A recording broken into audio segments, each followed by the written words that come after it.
désintéressé. Voilà le mot indulgent.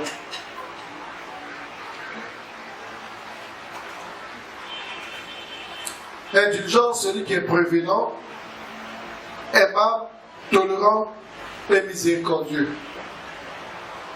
qui pardonne facilement l'erreur humaine.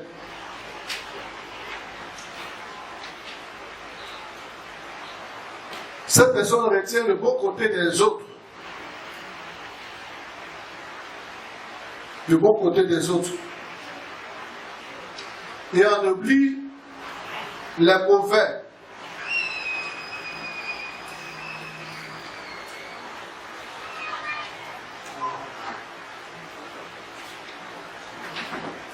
Elle ne prend pas note des torts qu'on a pu lui causer ou garder une grande rancune. Attitude de vengeance. Ils sont là pour se venger. Devant une situation, se venger.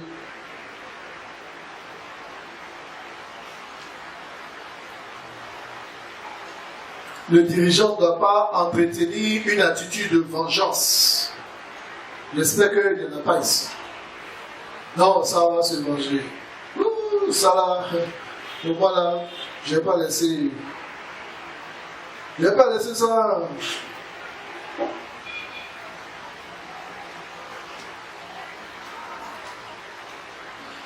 On ne doit pas développer cette attitude de vengeance. Ce n'est pas un bon dirigeant. Un dirigeant rancunier. Il y a mieux à faire. S'encourager, garder la foi et aller de l'avant.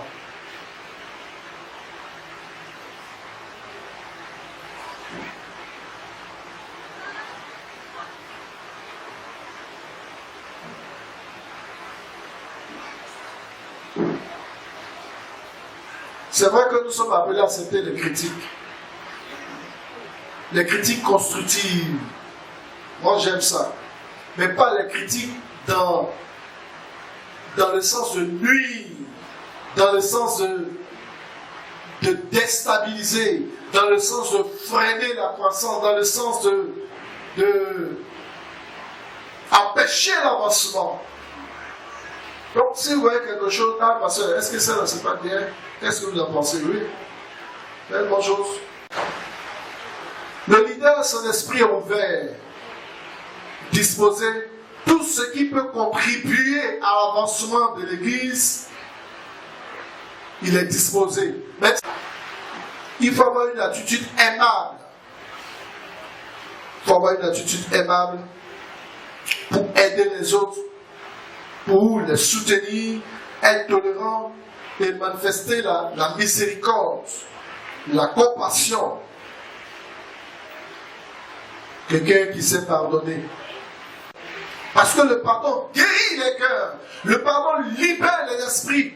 Le pardon permet au Saint-Esprit de nous remplir et de pouvoir accomplir l'œuvre de Dieu avec efficacité. Indulgent, pacifique.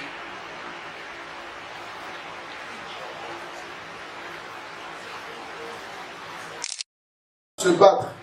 Si l'autre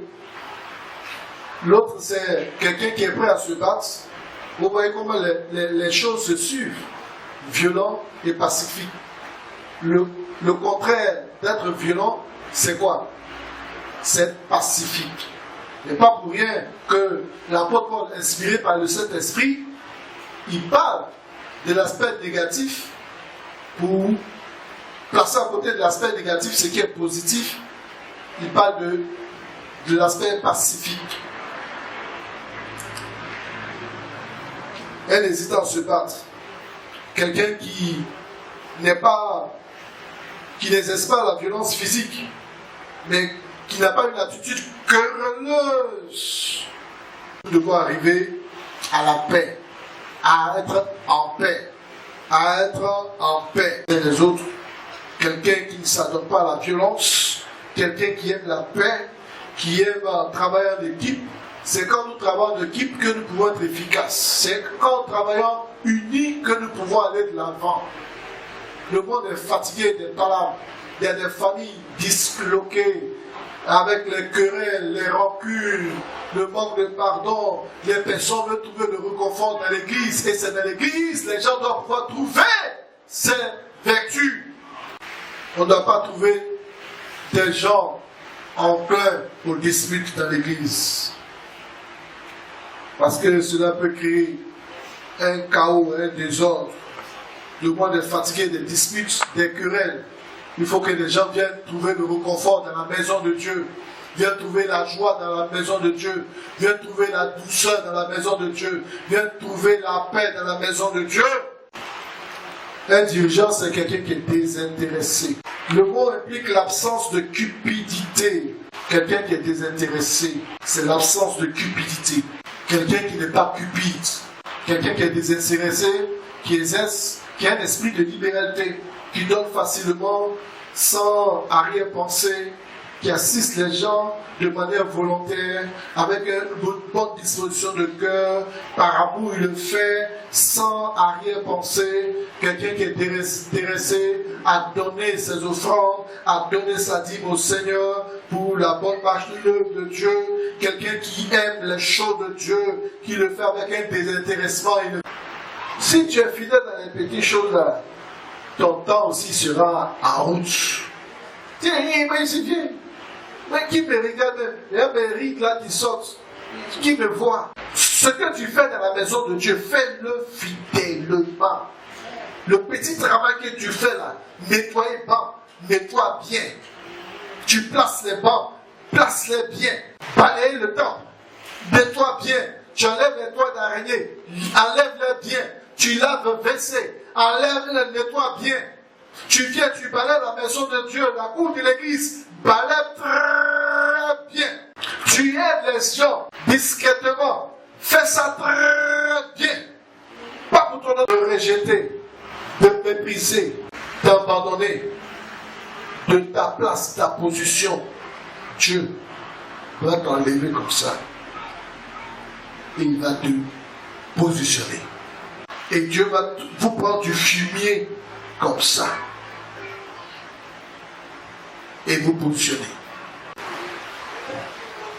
Donne pas sa gloire aux hommes. Donne pas sa gloire aux choses charnelles.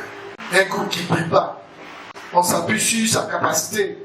Comme on sait faire, bon, on n'a pas répété, on va faire la même chose. Non. Parce que quand vous venez là, c'est un message que vous êtes en train de véhiculer. Il faut que le message aille de l'avant. Et puis aujourd'hui, nous avons, par le biais de nos frères, le travail qu'ils font, ça va très loin. Hors de la Côte d'Ivoire, au-delà, partout dans le monde, les gens nous regardent.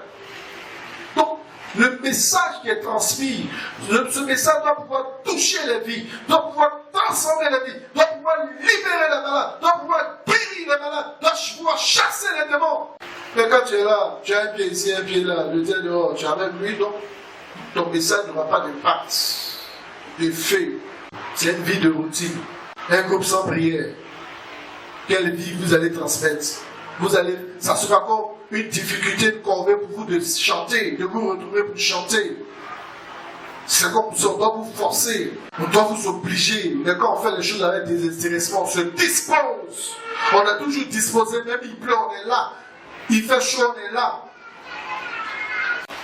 Nous devons porter notre attention sur les choses de Dieu. Nous devons porter notre attention sur les intérêts de Dieu, et non pas nous, notre intérêt.